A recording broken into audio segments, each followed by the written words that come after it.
Welcome to the KC Stars podcast, where we talk to people in the local Kansas City film community. And I am with Brian Berrens, who is an actor, script supervisor, as well as does stunts, which I want to ask about because I want to learn more about that.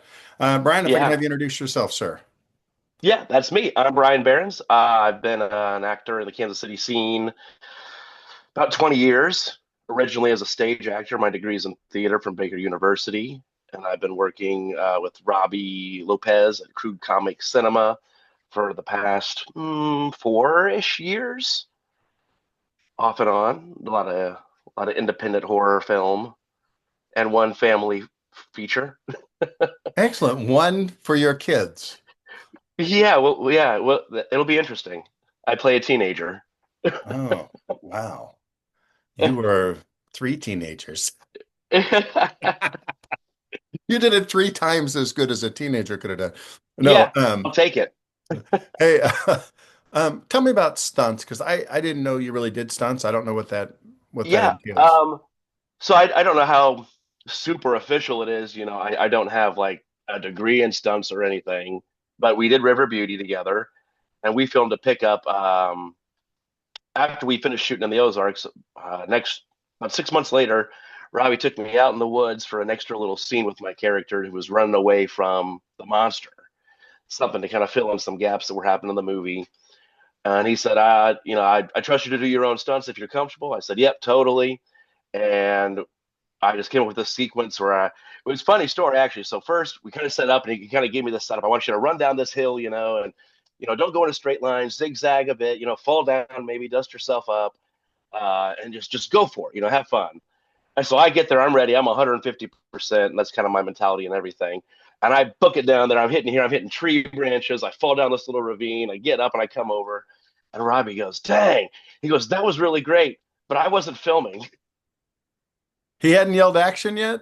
Yeah, well, I mean, he told me he said go, but I guess well, I guess what he said is he didn't know I was going to be so involved. So he's like, I didn't follow you with the camera. He's like, but now that I've seen that, he's like, do that exact same thing again, and I'll film it this time. And it worked well because there were a few things I caught the first time through that I could do better the next time. Yeah, I had a that's better good. fall, and going back to the theatrical training, I'd done a lot of physical comedy, a lot of physical work. So I'd done a lot of stage combat and like learn how to take pratfalls, which is kind of just more about how to make it look real. I don't know. Were you there when we shot in the grocery store with my character where I spilled out getting the gator bait? No, I was not there. Okay, yeah, I don't think your character was. I just couldn't remember if you were there. So I did the kind of a similar deal. That was my first Robbie's first introduction to my stunts. Because in the script it said that I was supposed to wheel around and grab this grocery bag, and somehow it just says, and he falls to the ground and spills everything everywhere. And so I worked Wow. out in my head. I did it first try, spilled it out, go down.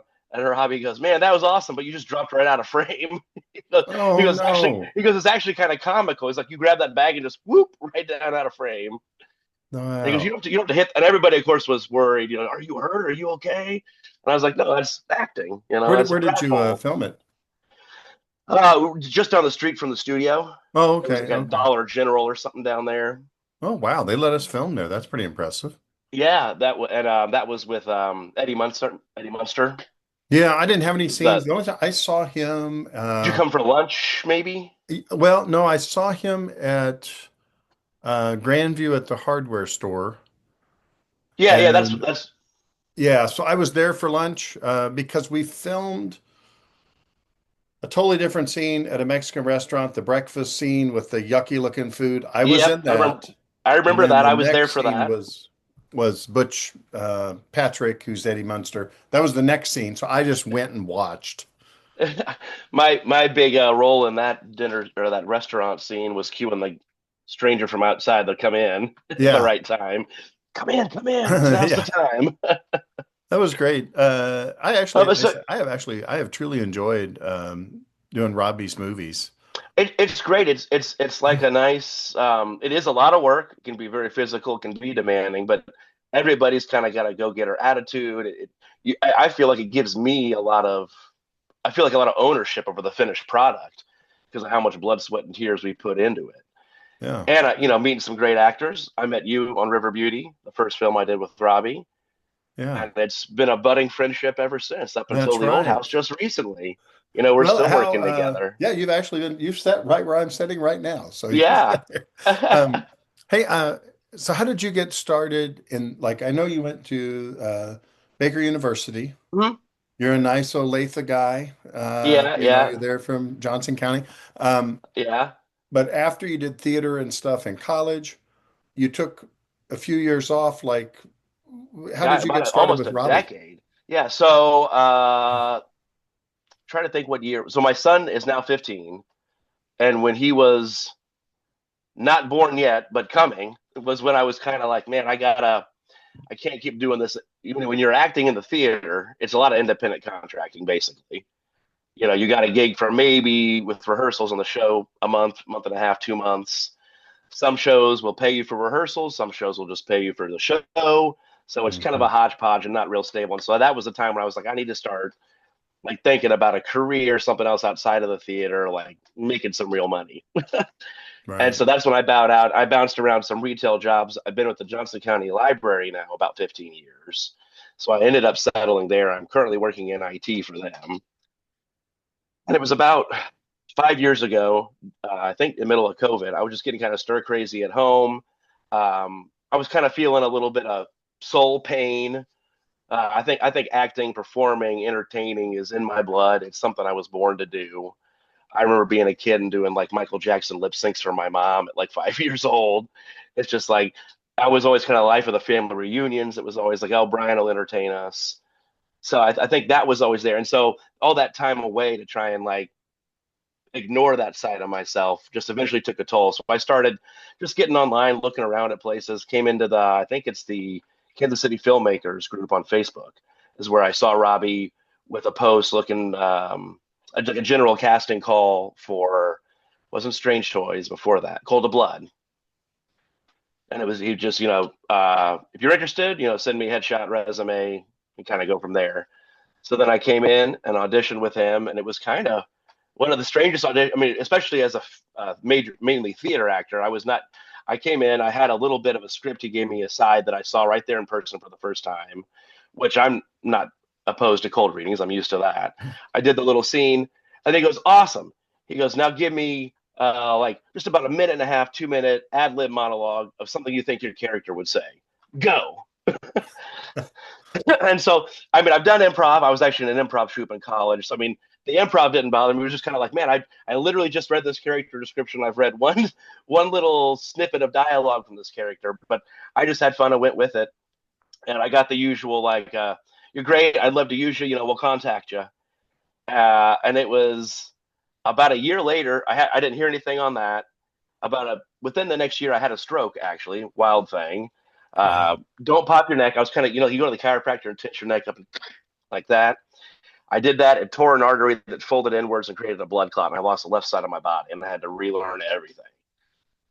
In the hospital, I was trying to keep folks updated. Hey, I'm doing great. And Robbie reached out to me then and was like, hey, I got stuff in mind for you, man, brother. Keep pushing through it. You can fight through this. And at this point, I hadn't even worked with him, and I don't think I'd even heard from him since they auditioned, and kind of figured that was a bust. And again, you've been around enough too. So when somebody's like, "Oh yeah, I got something in mind for you," it's like, "All right, sure, okay, whatever."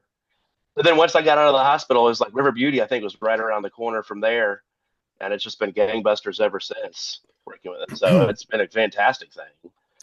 Yeah, that's great. I'll tell I'll tell my story and I'll tell someone else's. Mm-hmm. My story, I submitted for something. I forgot I even submitted for it. And then 6 months later, they said, hey, we're still working on it and all this. And then I just interviewed somebody and he brought it up and I thought I've heard of that. Okay, he's the guy who's doing it. He's the director who's doing it. But it's like it's kind of like you send in for something, you don't hear about it for 6 months, and then they say, "Oh, we're still Yeah, working on it."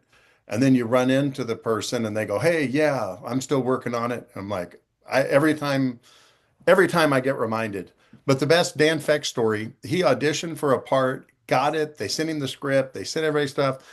And then, like a month later, 2 months later, they said, we've decided to rewrite it. All the characters are going to be different. We'd love to have you audition again. And Dan's like, that's enough. Enough. Yeah. Wow. Yeah, Dan Got the doesn't put job up and with then it. got to reapply for the job. Yeah, Jeez. thank you. You would have been great, but we've rewritten it, so we don't know how Yeah. you'll be, so Yeah. geez. There may or may not be a spot for you. Yeah, right. Speaking of Dan, River Beauty is also where I met Dan Fecht, Yeah, Dan is great. and has been around in a lot of Robbie stuff with us too. Yeah, he has been. I was going to ask you about a few pictures here. Yeah, go Actually, for it. you had enough pictures.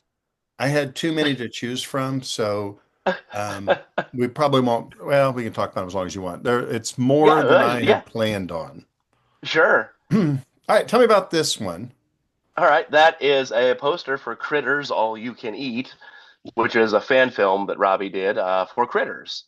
I can't remember exactly which film this follows. I think it's kind of somewhere for those Critters huge fans. I'm aware of it. I've seen several of the movies, so I'm not super deep into it. We filmed that in one day. Uh, was a fantastic, a lot of fun. You mentioned script supervisor as one of my titles. So on River Beauty, when I first worked with Robbie, that's how we kind of saw my memorization skills and just kind of knowing everybody's lines. And he got me into being script supervisor. On this particular short, which wound up, I think, being about 15, 20 minutes in the total runtime, I was originally script supervisor, not going to be cast in this. And we had an actor who was not there for quite a while, who was the owner of the restaurant. And so I just kept reading that part in rehearsals. And then we did get an actor. He wasn't quite bringing the energy I think that Robbie was looking for and that he was used to me bringing. And there were a couple of kind of awkward rehearsals where he was kind of like, oh, well, just listen to how Brian does it, and then you just do that. Oh, that's pretty good. and, and then even coming up to day of the shoot, it was kind of up in the air of whether or not I might take the role or this other guy would. And so Robbie told me like, oh, just wear a costume to the set, and we'll see kind of what happens. And I showed up on set, and he basically made the call like right then. I was like, oh, you're gonna be in this role. So I wound up Wow. being the restaurant owner. It was tons of fun, great cast, a little ensemble. We shot it in the restaurant right above Robbie's studio. Okay. And I Kind of guess raised a I don't little. know anything about critters. Did you So die in the Critter. movie? Yes, I believe we all died Excellent. in Excellent. the That's what I movie. like to hear. Yeah, Excellent. yeah. I think even the critters got killed. And funny story of that too. When we had a kind of a mass death scene, and we all had to lay down on the floor, and he came around was squirting us with like a ketchup bottle full of blood, and the squirt he hit me went right up my nostril, Oh my goodness. and I got some in like my eyes and I have my contacts in, so it was like it was a very good struggle to try and be dead with all this like discomfort I was Oh in. yeah. Aha, And there this we go. one, There's a I'm wish moving it up fish. because I don't know, like when it crops it down, how much you'll be able to see. So that's Yeah, why I'm moving. yeah, no problem. So this is a concept poster, I think. I don't know if it's going to be a final poster or not. This is the family feature, Wishfish, which was another similar deal to the Critter story as far as I was originally script supervisor only. And the Robbie had a couple actors in mind to play the lead kind of teenage character. And they all fell through, and it wound up being me. So I Wow. stepped in and, So is of that course, you in the shake. picture? Does that That represent is you? not me in the picture, but it's maybe supposed to represent me, I Okay, think. okay. And the premise of this one is it's a kind of a heartwarming kind of moral story about a boy who goes to carnival, wins a wish fish at one of the carnival games, and this fish is able to grant wishes, as you would guess. Um, you know, by the end of the film, we kind of learn that you don't really need the fish after all. The power lies within you. It's kind of one of those stories. Wow. I don't want to give away a lot of plot points. You can maybe kind of put two and two Did together what you may or die may in not the happen. end? I do not die in this film, Oh, I'm a little but we did disappointed. as Are you part of sure some Robbie carnival. Lopez did this film? Yeah, this let's say this is he wanted to try and dip his toes in the water of family fun. I did think I was going to die when we did a carnival sequence, and we had to get on some roller coasters, and one of them was like this one that goes up in the air and goes sideways and spins you, and like the gravity holds you in. Wow. And I'm not a big. I was when I was younger, but I'm not now a big roller coaster fan. But I didn't want to look like a wimp in front of the other two teenage actors I was with, so I went and did it. and the screams that you'll hear in the movie were real. I was deathly terrified. This is old school and so blurry because that is a picture, an actual like Polaroid or whatever Yeah, yeah, I scanned figured it on a was. scanner way back in the day. Tell me This about is this picture. this is college. This is freshman year, so that would have been 2007. This is Shakespeare's Love's Labor's Lost in the style of Beach Blanket Bingo. In the style of what? Beach Blanket Bingo. You remember those movies from the 60s with like Frankie and Um, Annette and I'm Moondog? just a kid. I don't know about about those. Okay. So in the 60s, there were these kind of like, they weren't exactly sex comedies, but kind of romantic fun on the beach. We're having Yeah. fun, and they kind of had stop characters. And so that was kind of the concept. We would take the actual Shakespeare play, keep the text and everything, but it's set on a beach. We're kind Okay. of I like surfer it. dudes.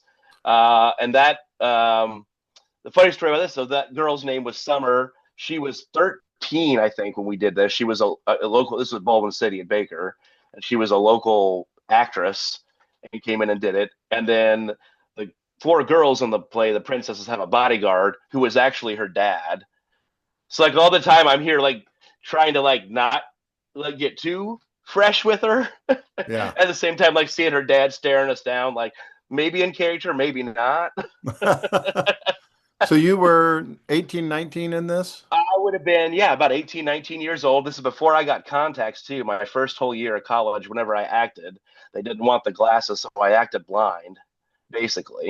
And Wow. I would kind of memorize the blocking, hope nobody did anything wrong. Hey, there's old Ben. Now this guy looks a little older than the last guy I showed. Yeah. So this is Ben from River Beauty. This was the first thing I shot with Robbie. This is down in the Ozarks.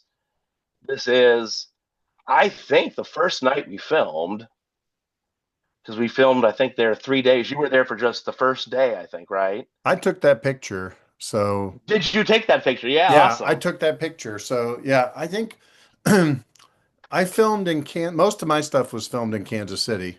Hmm. And then I spent one day at Lake of the Ozarks. Um, so where some people were like almost only at Lake of the Ozarks. Yeah, we filmed a total of 3 days, I believe, down in the Ozarks. Yeah. Yeah. I was just in the first day down there, but I mean, it's actually, Yeah, I have a pretty big role. You have a pretty big role. But yeah, it yeah, just worked out where my that stuff was was mostly here.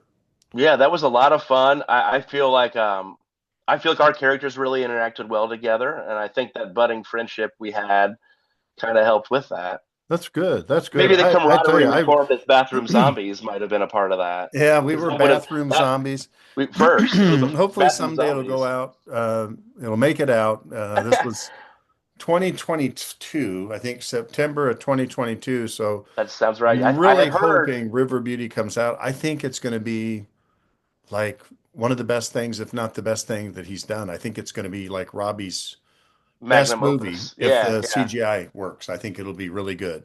yeah. And I think I have heard rumors. Supposedly he really wants to get it out this year. Yeah, it's just the everybody I was in a scene with, which included you, Dan Fecht, Michael Michael, Madsen, yeah, yeah. Was there a Tiffany? like everybody that I was in a scene with, uh, Michelle, Tiffany Yeah. Michelle. I mean, like everybody was just so good, and like in the rehearsals, Connor Davis, Adriana, like they And were speaking of, all so good. I think that was one of the best rehearsal periods too of a project I've Yeah, had with Robbie because it can be sometimes hit or miss of you might get somebody who's only there for one near the end, but I feel like on River Beauty like, we were all there from the beginning. we got yeah. I mean, it's like it got dialed in every week, and I don't know. I just like everything I saw was great. Yeah, and Everything the I scale saw of it was too. I mean, like I like the old house and the look of what the old house is going to be. That's more recent that we did, but that's kind of one location, pretty self-contained. River Beauty, we were out on a boat on the water. We're at an old witch's hut. Like just the yeah. scope of it was just so much going on. Yeah, I mean, like we're in a hardware store, we're in a Yeah, restaurant, we're out in the woods, we're on a boat, we're in an old house. We're like, I mean, yeah, yeah. And I wasn't even About there for the last 2 days of filming. So teenage like beer party in the woods with a bonfire. yeah, that would have been cool. Yeah. And Okay. you actually have several crude crypts, but this one right here is the last one. I was going to ask you about it. Yeah, I think this is the one that I did. I don't remember what it's called. It might be called Trolls. I think maybe the name of the sequence in there. But I play a guy who is trying to get a hot date for the night, and he calls this girl on the phone, and she's still getting ready. He's like, "Oh, all right, I'll give you, 10 more minutes or whatever." He's kind of a horn dog character. Uh, I went off the Wow. deep end on a Are you couple a of method things. actor? No, go ahead. Yeah, it was kind of fun because I was trying to not go super lewd with it, and then we did one take where Robbie was just like, "Give me all you got." Oh And no. I started going, and we eventually started cracking up before he yelled "cut" on that take. So I'm not sure how much of that'll make it in. But anyways, calls her up. Then he goes to her house. She's gotten killed by trolls. The trolls are watching an adult movie, and he thinks that she's cheating on him. So he's like, "Of course, she turned me down when she's got some other guy in there." Wow. And that's more or less the sequence. I mean, there's more on her side of things, but for me, it was kind of those two little parts. But it was a lot of fun. Oh, there's some more Shakespeare. This is what is this one? Comedy of Errors by William Shakespeare, set as a Western. Oh, wow. That was also in college. That was directed by Beatty Pettigrew, who's done a lot of work with barn players, the Bell Road Barn Players in Johnson County, and then also I don't know if she still is, but at one time she was a teacher at JUCO, Johnson County Community Oh, College. really? That's really cool. Baker was good. At least once a year, would try and bring in kind of a big name director from out somewhere in the community to come and direct us and give us some experience. And I always loved those guest directors because it was kind of like, this is what I'm going to be doing once I graduate. Like, I want to Yeah. make sure I can cut it, and I want to make sure that I build these You meet their relationships. standards, you meet the And people. that's probably my favorite costume I ever had in a play because I had like that. Those were full on like rented Western costumes, and I had like a gun and a holster too. It was just Wow. so much fun. That's very cool. Well, the next one Yeah. you're not going to like quite as much. I actually took this picture too. Oh, that's great. That's the old house. Yeah, now I have We to look so put not peaceful. made for kids on the YouTube video, but otherwise we're Sure. okay. Yeah, it's a little bloody. Yeah, that's a sequence from the old house. I don't want to give away too much plot on it, but we may or may not be dead there. You may or may not. You may just be resting. Yeah, maybe resting. Maybe that's some Kool-Aid we were drinking. You never know.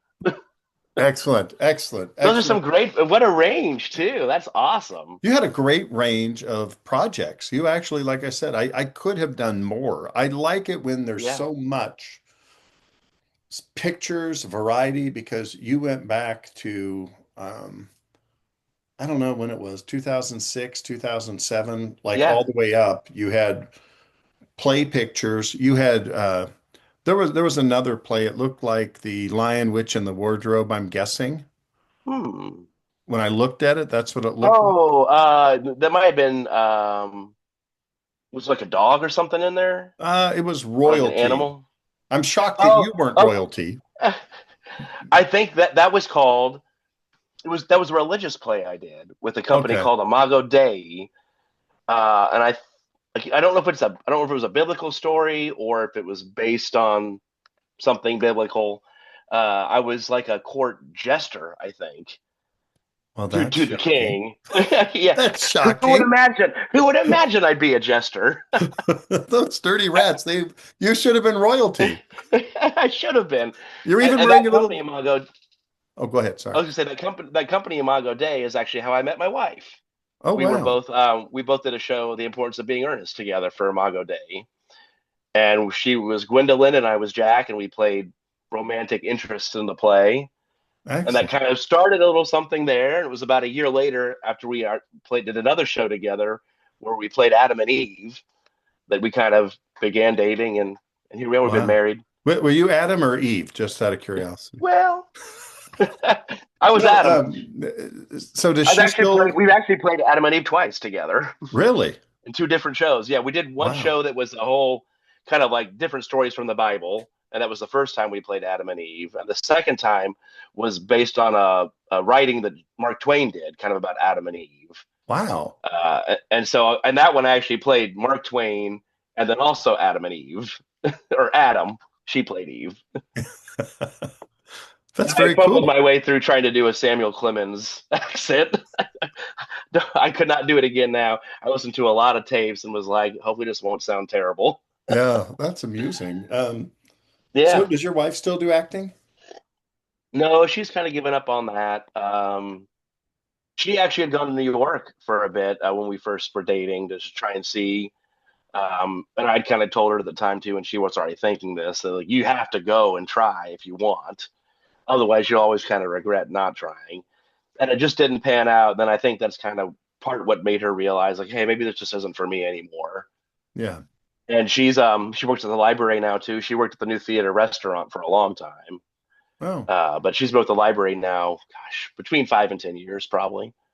well, does And she she doesn't loves the work? library. She's a big reader. But yeah, she's done a few cameos with me and Robbie stuff, and my daughter too. Oh, okay. So we've just like we were in Strange Toys. There's a big scene during a puppet show, and my wife and daughter and I came out for that. So Very that's cool. she she comes on demand now. That's awesome. Um, well, I kind of know the answer to this, but just in case, like acting, script supervisor, stunts, what What's the order? what's the order? I think for me, acting. I mean that's where my passion is, and stunts probably kind of goes with that because stunts just kind of acting physically, in my opinion, and doing it safely. The script supervisor was not like I didn't do that in plays. I was never a stage manager really. It was just kind of like Robbie said, "Hey, you know everybody's lines. You're the script supervisor." And then as we go forward now, so I've kind of been I like that because it helps me be invested into the project. I feel like I learned the script better. Look at learning everybody's lines. Um, and it's kind of fun to be on set to just be there to help the actors. You need help running the lines. I can feed you if you need, or I can if you got some advice, questions about a line. Um, it's a bit of a PA too. I mean, with Robbie, it's you wear about 15 different hats. Mhm. So it's probably more than just a script supervisor would do like on a big set. So like it's a lot of also kind of some PA work too. Yeah, But acting's where the passion is. That's what I've always wanted to do. Um, yeah. that's good. Whenever you switched from plays to film, what was was it easy, hard? What was the hardest part? Um, well, it feels easier in some ways, in the sense of like the preparation.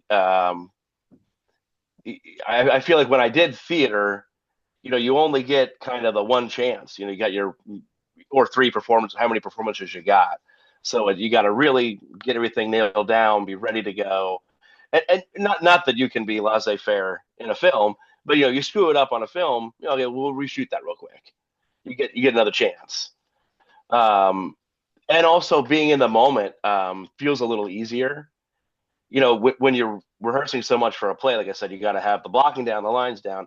There's a tendency to want to, just it becomes rote after a while. That it becomes you lose those moments of like surprise your character would have because you as an actor have done it so much, rehearsing it. And so with the film, I've tried not to over rehearse too much. I want to make sure I have the lines down, obviously, but I don't necessarily get so locked into like, okay, this is the exact cadence I'm going to do it in. This is which I would do when I was acting on the stage. So it's a lot more kind of in the moment. The thing I do miss between film acting and theater acting is that instant like feedback from the crowd, the Hmm. audience. Hmm. Like that's just something about I've got had so many moments and shows where it's just like transcendental things happen with the audience. It's just wild. Whether it's they're really into it or it's just like so silent you can hear a pin drop because they're on the edge of their seat with what's going on.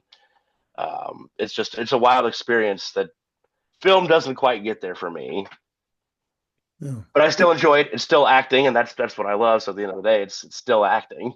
Which do you prefer? Because I'm that answer was pretty even keeled. I thought you were Yeah, saying film, and then you kind of switched, and I thought, well, I don't know, which do you prefer? yeah. I don't really honestly know. I mean, 10 years ago, I had said like I'm a theater actor.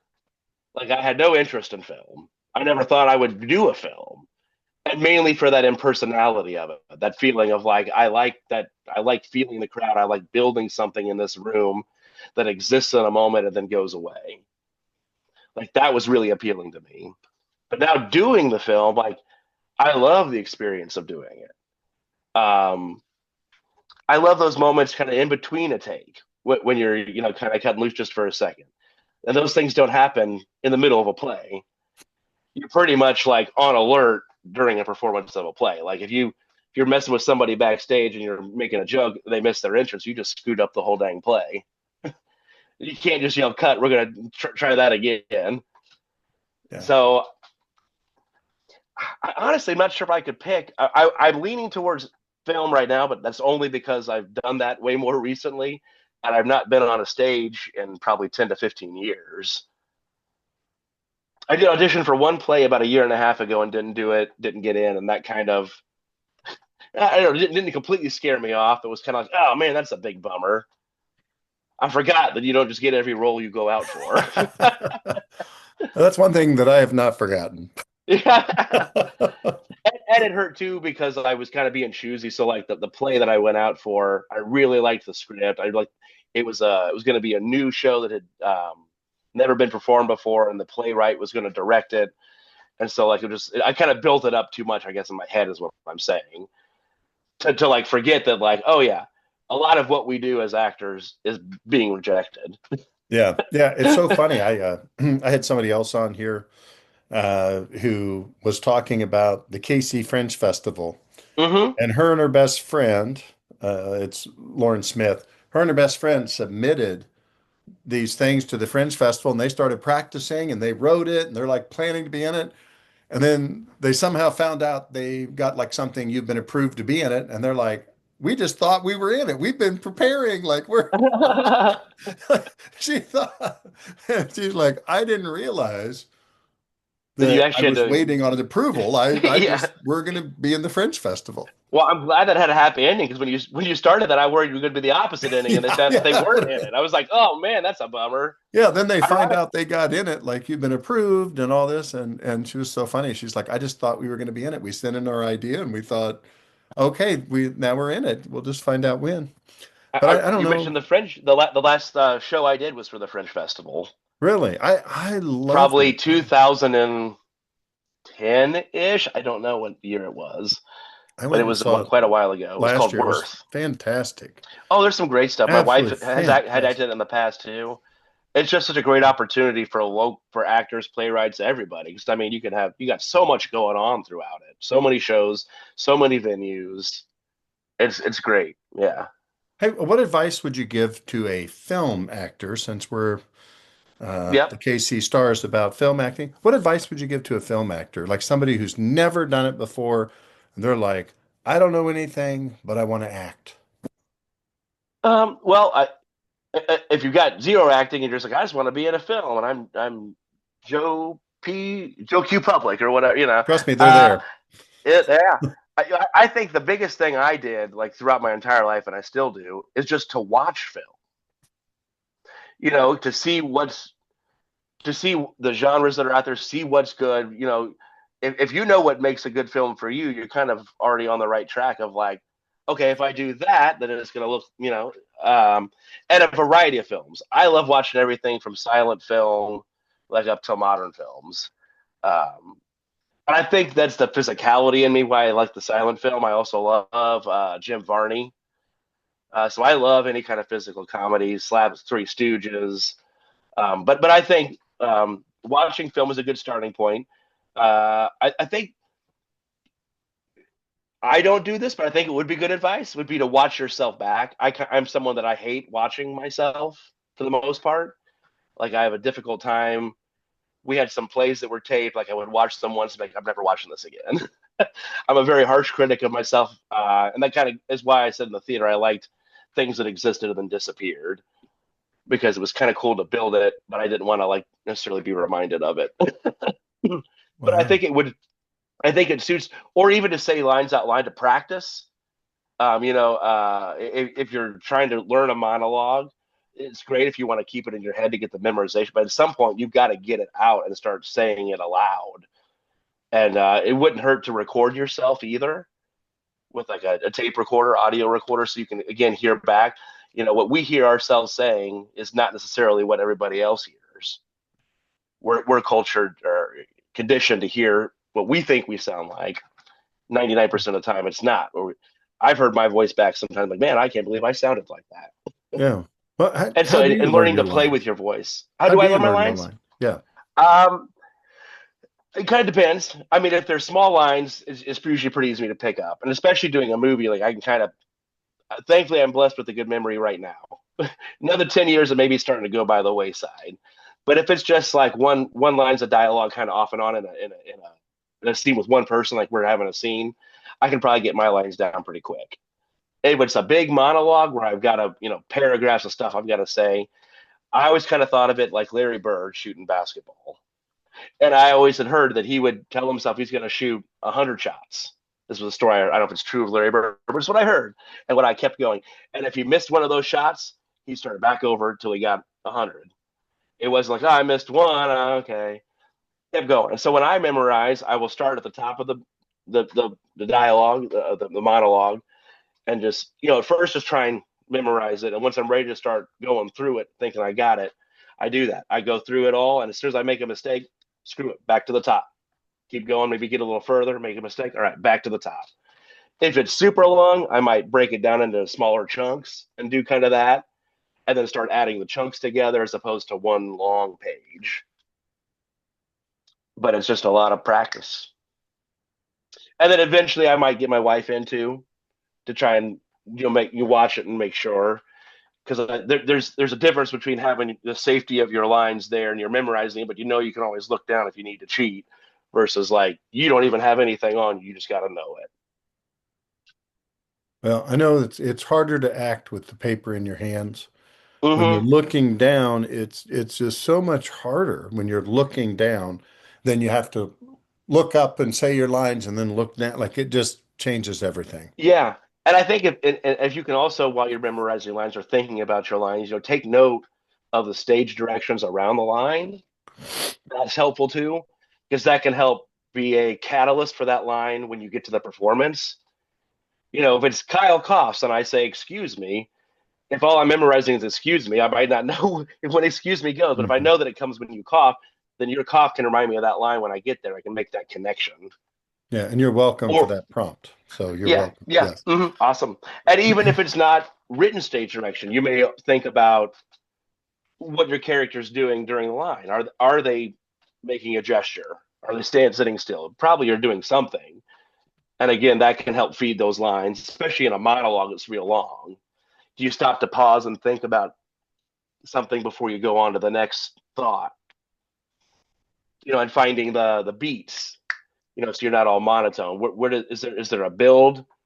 Are you angry in this moment and you're building to a loud shouting match, and then you're calming down a bit? Those are all good. All good Yeah. advice. Um, thinking about like where can we see your work? I'm not sure what else is out there. I know the Critters is out there, and I cannot remember where it's at right now. But Critters, All You Can Eat is streaming. Crude Crypt is streaming. But River Beauty, Wishfish, Old House, those will be streaming eventually. I'm not sure exactly. I know Robbie's got stuff with Amazon, I think, Netflix, Shoutbox. You got several streaming partners. So there's not much you can see me, but you can see me Saturday nights hosting karaoke. Tell us about the Saturday night karaoke. Yeah. So I host a Saturday night karaoke show at a bar in Merriam, Kansas called Hurricane Alleys. And I've been doing karaoke, like singing it, about 15 years. We did a show one time, and a bunch of us actors had never done karaoke, but always kind of wanted to. And so we went out to rehearsal one night, and I just fell in love with karaoke. I never considered myself a singer. I still don't think I'm a singer. I just wanted to joke I can act like I can sing. But I just went around doing karaoke for about 5 years. I think I love it so much because there's a similar rush. It's you're performing, so it's similar to like being in a show. Hmm. You get that crowd participation. But I've been hosting at Hurricane Alley's off and on for the past 10 years. When my daughter is 10 now, when she was born, I was like, you know what, I'm going to step back out of this so I can be more present at home for her. Because every Saturday night and then also Sundays, my show runs 9 to 1 o'clock. So then I also have trouble getting to sleep when I get home. So I'm up kind of late Sunday and then sleeping through a lot of Sunday. Um, so I retired from that for a while. And then I came back about the same time during that COVID stretch where I was talking about getting antsy in the house. It was like, I want to get back into doing this. And so I reached back out to the bar owner, and she had asked me a few times after I had retired, like, hey, are you ready to come back yet? And so I just said, are you ready for me to come back? And she said, yeah. And so I've just been doing it. It's a blast. We had a packed house last night, standing room only. Wow. Yeah, it's great. We get all kinds of variety of songs. I love it. Me personally, karaoke wise, I like to go kind of bluesy, classic rock, like Stevie Ray Vaughan, Leonard Skinner, that type of stuff. Um, 60s protest songs are always good with me, like Bob Dylan, Barry McGuire. And it's great. And hosting is a lot of fun. It's more than just pushing buttons. You got to have the right personality for it. You got to have people management skills too.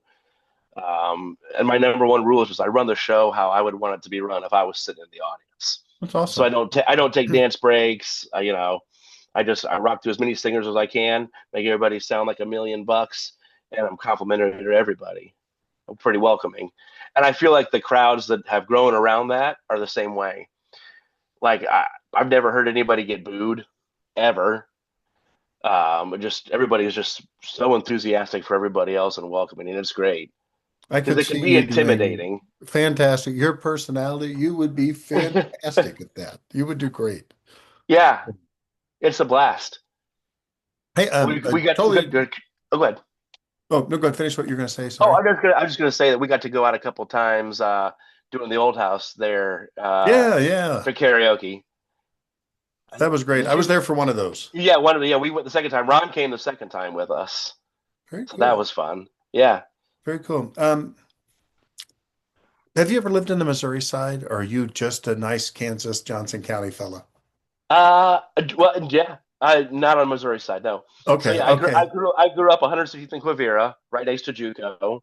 Then I went to college at Baker University in Baldwin City, which is technically outside. I think that's Douglas County, so it's not Johnson County anymore. But Okay, then when okay. I moved back into Johnson County, and I've been in Johnson County But you ever made it out since. of Johnson County to a For a neighboring little county bit, for a little while. briefly. Yeah, Yeah, okay. briefly. And Um, my wife is from Excelsior Springs, Missouri, so I have a connection to Missouri. you what? I said my wife is from Excelsior Springs, Oh my Missouri, goodness, she's so I very have a connection exotic. to Missouri. Yeah, Very yeah. exotic. Yeah. That's like the Brought her opposite across of the Olathe. border. Yeah, yeah. But no, but you have been to Missouri. I know. I've seen you in Missouri. Yes, yes, So, yes. if somebody was coming to town from far away and they said, I would like to go to the best barbecue place in Kansas City. I don't care if it's Kansas. I don't care if it's Missouri. I just want to go to the best place. Where would you take them? Man, You can I have would hope. caveats in your answers. Yeah, So, yeah, yeah. There's so many. This is like a loaded question here. I feel like it's like no matter what you say, people are going to be like, yes. And people are going to be like, that's the worst answer I've ever heard. hey, everybody's given I have so many always, answers. yeah. The place I eat the most, probably only because it's so close to home. We have one within like a mile from the house. Is Jack Stack Barbecue. They're great. It's awesome. I mean, it's more like a chain type restaurant. So I mean, it's not like if you want like an authentic barbecue, somewhere like Stroud's would be good. I have not been there in years now, but I used to go there a lot. BB's Lawnside. And I love that not just because their food was amazing. Well, they all had some of the best pit green beans I've ever had, with like Parmesan cheese and a little bit of bacon in there, and mwah, so good. But they also usually BB's will do a live like blues jam, so you get a little bit of barbecue and you get to hear a little bit of blues. So if I was going to, I mean, to me that would be where I would take somebody probably on a blues jam night at BB's. So, Because then you get out of got the Kansas City barbecue, you got some Kansas City yeah, oh blues yeah, jazz, yeah, yeah. yeah. So you go to the one in you don't live in Olathe anymore though, do you? Uh, Overland Park, technically, Okay, where I'm at okay. I wonder now. because like I live by one that's close, Martin City. Okay, that's the Jack Stack there. I think that's the original Jack Stack. Okay, is that the one I you go think. to? No, we have one at like 95th and Metcalf. Okay, that's where I was thinking That's the where other I one was. go. So 95th and Metcalf by 'Cause Lowe's, Taco Bell. yep, yep. My daughter I lives live at like, 92nd and Antioch. yeah, I think we've talked about it before. My daughter lives Yeah, like a mile from there. So yeah, yeah. But I've been to the one in Martin City too, and it's good. I yeah, mean, they're all good. because you hate that with somebody you go to like one place and you go to another one, you're like, oh, well, I'm never going back to this part of this restaurant again. Actually, when the Chiefs, it was a playoff game. I think it was the AFC playoff game 2 years ago, back when they were in the Hmm. playoffs. Oh Yeah, no, so, 2 years yeah. ago. Forget what that was like. It's been so Yeah, long. no. 2 years ago they won the Super Bowl. Oh, they were in the playoff game, and I was going to go get barbecue that day at that Jack Stack Martin City, Mhm. and so we uh, we went there, my wife and I, and there's signs up, and there's all these people in the parking lot. They only are doing carry out orders only, Oh and because man, of the the game, and game. so then Yeah. there was another place in Grandview. It's another place now I've never been to, but it used to be a barbecue place. And so we went to that and I walked in and said, hey, I was going to get some barbecue. He goes, what's your name? And I said, well, I haven't ordered anything yet. And he goes, only pre-orders today. He goes, this is our busiest day so far this year. And blah, like, okay. Wow. So we just went Well, home, they're ate all some probably not too sandwiches. busy today. Yeah. Yeah. Yeah. So I appreciate Kansas City Yeah, I chilling almost out wore a this case. year. I was going to feel more rocker, so I wore Led Zeppelin, but I almost wore a KC Chiefs to represent too. Yeah, it's all Because good. I'm a huge Chiefs fan, huge Royals fan, both. I love. It's been great to see the Chiefs. You know, I You're mean, finally getting the things are. Chiefs. Yeah, They're going to Kansas. yeah. Well, yeah, we'll see. Yeah, I think the What Chiefs a are going. I don't think the Royals will, but I think the Chiefs are. no. So Yeah, I think that's. I'm just saying it'd be an interesting deal. See how that all shakes out. It's a lot of moving parts on that. it's all right.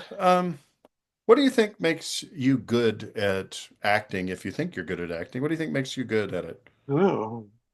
Well, just superior skills.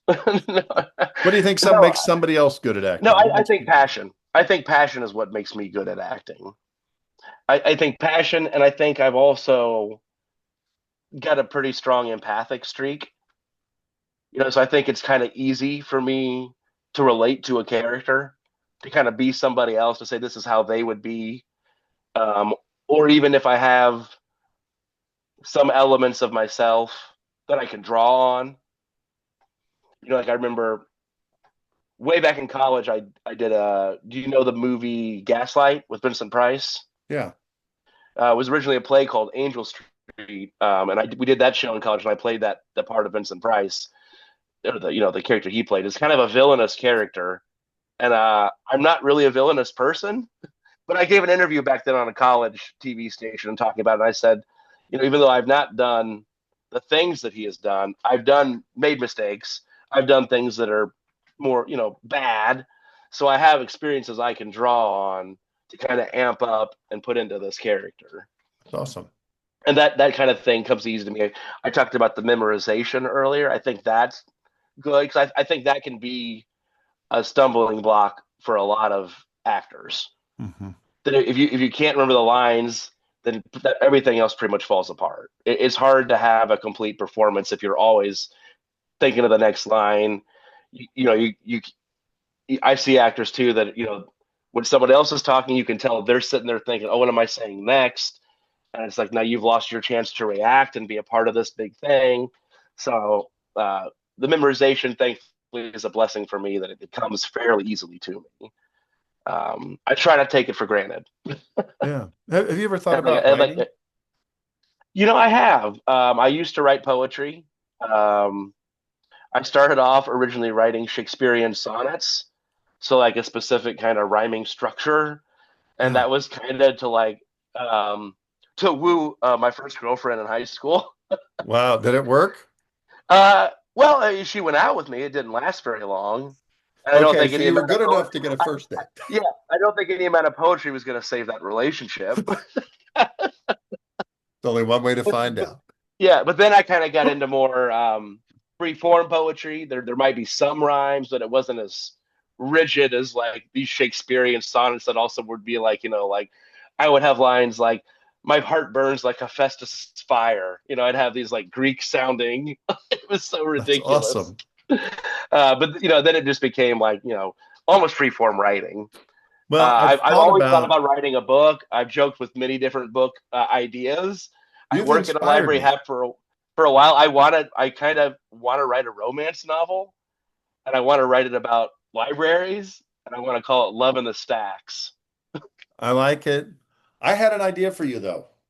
Yeah, I don't know hit what me. you're going to do with it, but the opening scene is you hosting karaoke.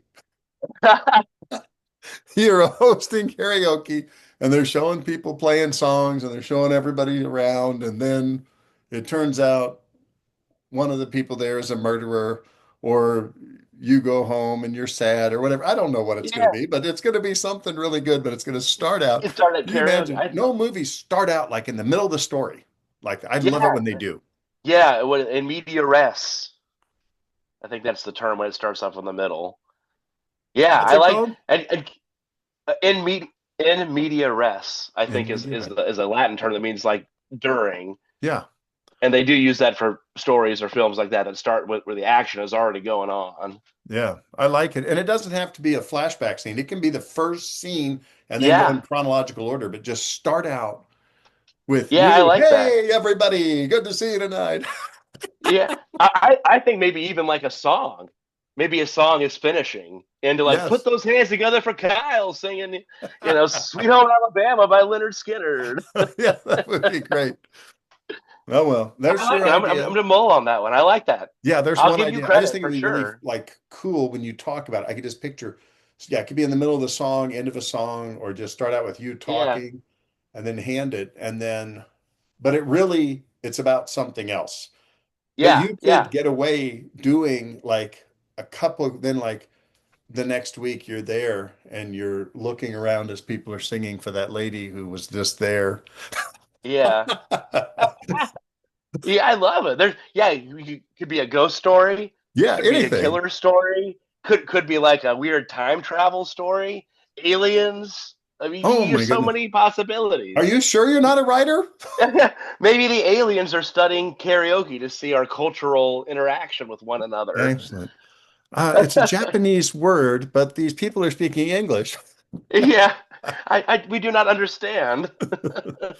Um, what are you most proud of in all of your acting, including plays, movies, everything? What are you Oh most proud man. of? Do you want like a specific, like I am proud of this one thing I did, or just an answer of like this is what I'm proud?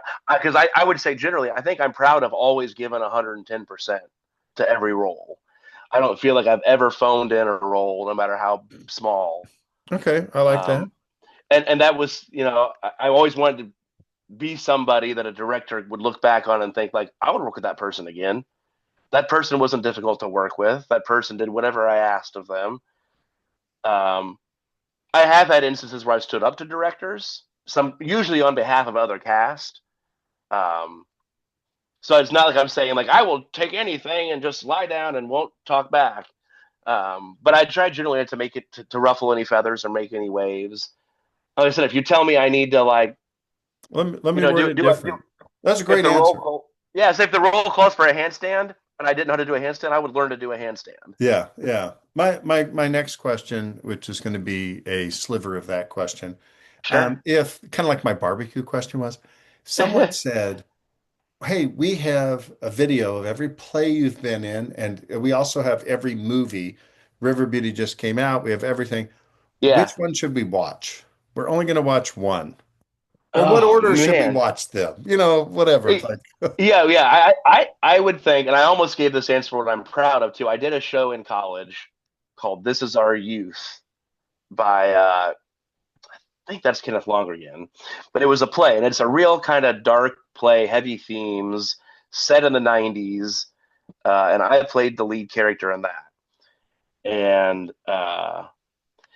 there's a climactic scene at the end of the show where I kidnap my infant niece in a duffel bag.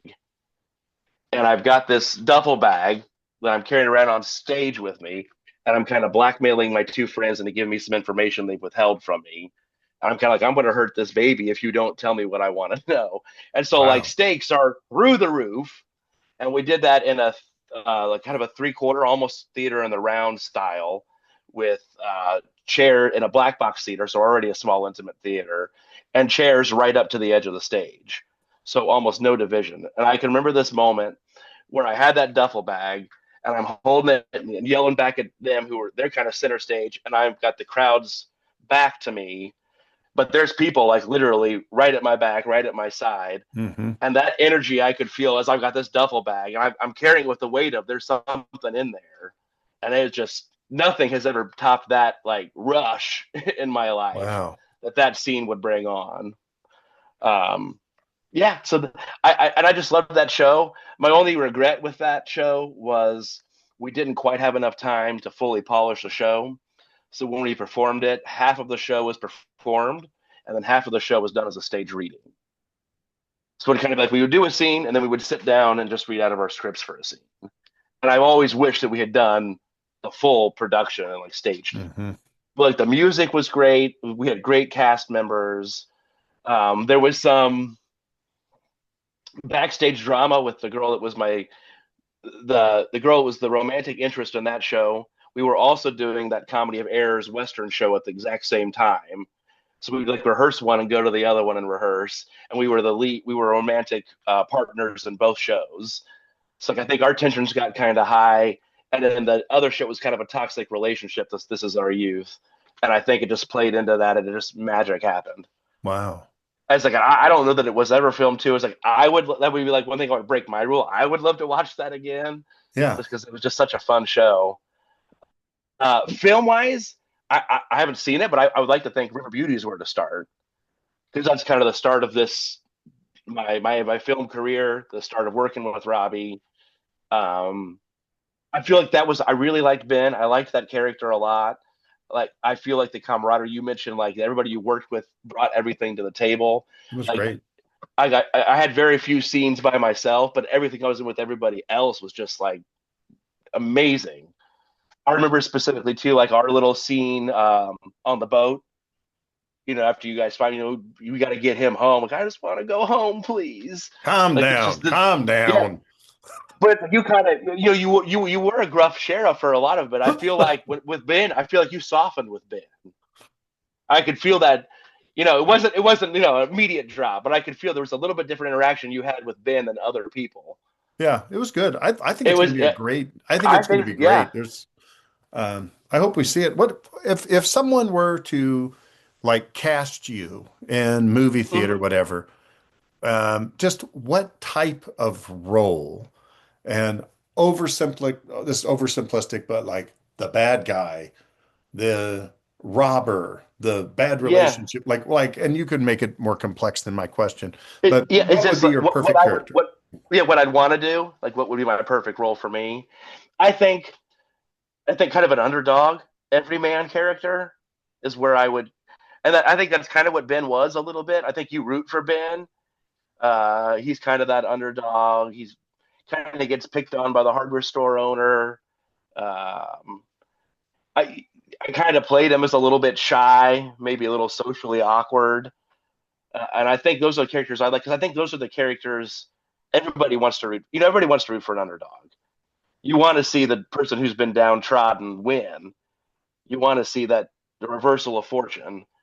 Back when I was acting in college, when I first started, I was always like young lover was always what I got cast as, like the male romantic interest of the lead female or whatever. the prince who's going to get the princess. And so back then, I always wanted to push myself to do villainous roles or something that was like whatever the opposite is, because I wanted to stretch myself and show that range. And I try to bring that to Robbie's films too. One great compliment Robbie gave me recently is he said that, like, man, he's like, when I'm looking back at all the stuff you've done with me, he goes, you always look different. He said, you got a different haircut, you've shaved, something's different. He's like, you never look the same way twice. And I told him, I said, great, that's what I wanted. It's like I've always wanted to do something different. I don't want to be somebody who thinks, oh, this guy's always, he's always the thief. Like you said, he's always the librarian. He's always the Right. IT guy. He's always the nerdy type. I want to be somebody, maybe not a Gary Oldman or something, but somebody who's like, you could not pigeonhole this guy. He could do Mhm. anything. Well, where do you see yourself in 5 years? This is like a job interview now. Where do you see yourself Yeah, in five right. years? Well, I would like within 5 years, I would like to have done another play. I would like to get back on the stage. I think I'm still doing hosting karaoke and having a blast. I would like to hope that I could find a way to do more acting and less IT work. I've been wanting to kind of get out of the IT thing for a while now. It's just it pays the bills well, and it's hard to turn that down. Especially when, like I mentioned earlier, I know what it's like to go back to being an independent contractor and not Yeah. making a lot. Um, so I would love to do more, whether it's film, theater, working at a movie. Like I wouldn't mind like owning a movie store or something. I mean, it's just like I want to be involved more there. IT is not at all where my heart is. Sure. What makes you stand out? Which wasn't my question, but it is now. Yeah.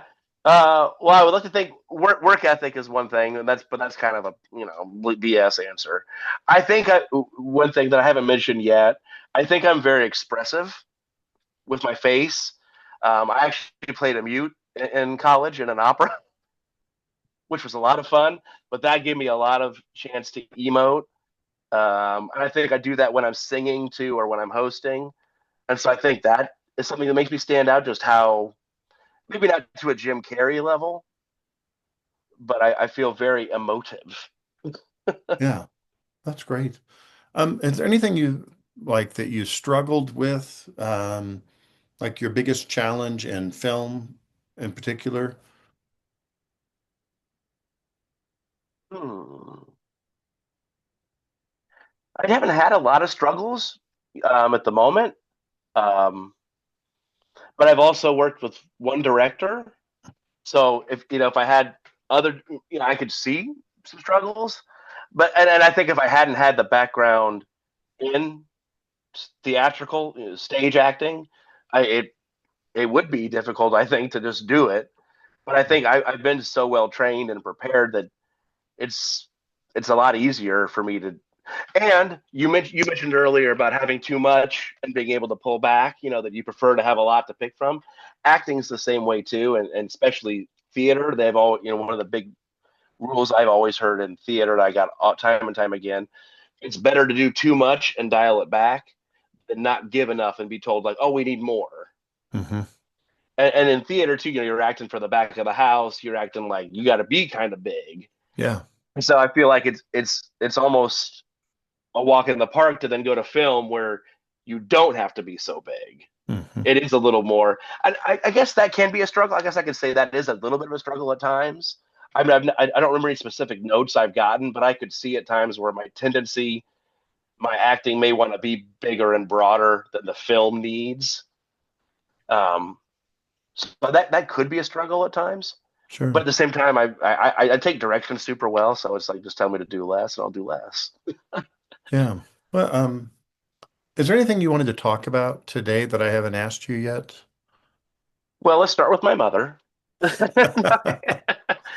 No, I don't think so. We kind of covered most of the ground here. I was hoping to talk about karaoke, and we did a little, just for some lightheartedness. It's not acting, and I would recommend karaoke for actors. Like I said, it's great to help, especially if you're someone that gets stage fright.